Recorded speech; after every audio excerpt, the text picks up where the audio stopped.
मोदी जी इस्तीफा दो।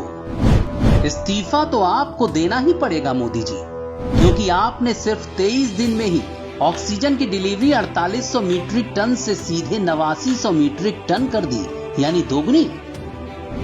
मोदी जी इस्तीफा तो आपको देना ही पड़ेगा, क्योंकि आप तो छोटे छोटे अस्पतालों में भी ऑक्सीजन प्लांट लगवा रहे हैं।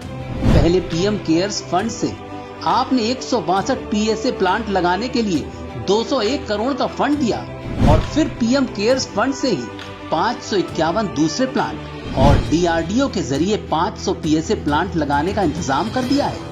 इस्तीफा तो आपको देना ही पड़ेगा मोदी जी, क्योंकि आपने तो 4800 करोड़ का पेमेंट करके 34.6 करोड़ वैक्सीन का एडवांस ऑर्डर दे दिया है। मुफ्त वैक्सीन के लिए आपने तो 35,000 करोड़ का बजट ही आवंटित कर दिया। इस्तीफा तो आपको देना ही पड़ेगा, क्योंकि आपने तो पीएम केयर्स फंड से 5,501 करोड़ रुपए दे दिए वेंटिलेटर्स खरीदने के लिए, वैक्सीनेशन के लिए, प्रवासियों की सहायता के लिए, कंसंट्रेटर्स खरीदने के लिए। साल भर में ही आपने कोविड अस्पतालों की संख्या 2084, हेल्थ सेंटर्स की संख्या 4043 और कोविड केयर सेंटर्स की संख्या 12,673 तक पहुंचा दी। रेलवे को भी आदेश दे दिया, 4,400 आइसोलेशन कोच में 70,000 से ज्यादा बेड उपलब्ध करवा दिए। इस्तीफा तो आपको देना ही पड़ेगा, क्योंकि आपने पेंडेमिक से जूझ रहे देशवासियों, एमएसएमई सेक्टर, बैंक और दूसरी संस्थाओं के लिए 27.1 लाख करोड़ का आत्मनिर्भर पैकेज दे दिया। गरीब अन्न योजना लागू करके 80 करोड़ लोगों में अनाज का मुफ्त वितरण करवा दिया। हेल्थ केयर वर्कर्स के लिए 50 लाख का कोविड बीमा दे दिया। आयुष्मान भारत योजना के 5 लाख के बीमे से 16 करोड़ गरीबों को जोड़ दिया। इस्तीफा तो आपको देना ही पड़ेगा मोदी जी, क्योंकि आपने कोविड से लड़ने के लिए विभिन्न राज्यों को 15,000 करोड़ की सहायता दे दी। Ventilators, N95 mask, PPE kit उपलब्ध करवा दिए। यहाँ तक कि 50,000 मीट्रिक टन ऑक्सीजन के आयात के लिए एक ही झटके में अप्रूवल भी दे दिया। इस्तीफा तो आपको देना ही पड़ेगा मोदी जी, क्योंकि आपने सिर्फ 20 दिनों में ही रेमडेसिविर का प्रोडक्शन 68,000 इंजेक्शन से बढ़ाकर 2.1 लाख इंजेक्शन तक कर दिया।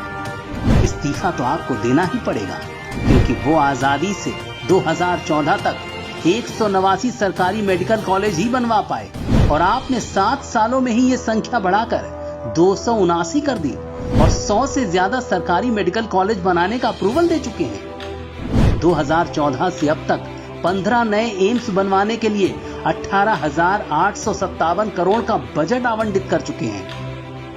कोरोना पेंडेमिक शुरू होने के 1 साल में ही 2,500 से ज्यादा ICMR कोविड टेस्टिंग लैब्स तैयार कर दिए। मोदी जी इस्तीफा तो आपको देना ही पड़ेगा, क्योंकि कोरोना की पहली लहर के वक्त दुनिया ने भारत में कोहराम मचने का दावा किया। देश के कुछ बुद्धिजीवी भी ऐसे ही दावे कर रहे थे, लेकिन आपने उनको गलत साबित कर दिया। लॉकडाउन लगाकर हर दिन 40,000 करोड़ रुपए का नुकसान तो झेला, लेकिन कोरोना को रोक दिया।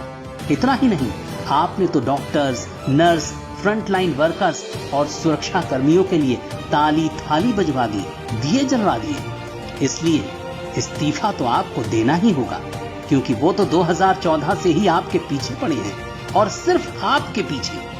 उनका मकसद सिर्फ मोदी विरोध है, मोदी के खिलाफ झूठे एजेंडे तैयार करना है, टूल किट बनाना है, विदेशी ताकतों की भी सहायता लेना है। अगर आपने इस बार भी इतने बड़े संकट से देश को आसानी से निकाल दिया, तो उनका क्या होगा, उनके भविष्य का क्या होगा, जो आपको पल पल सिर्फ गालियां देते हैं।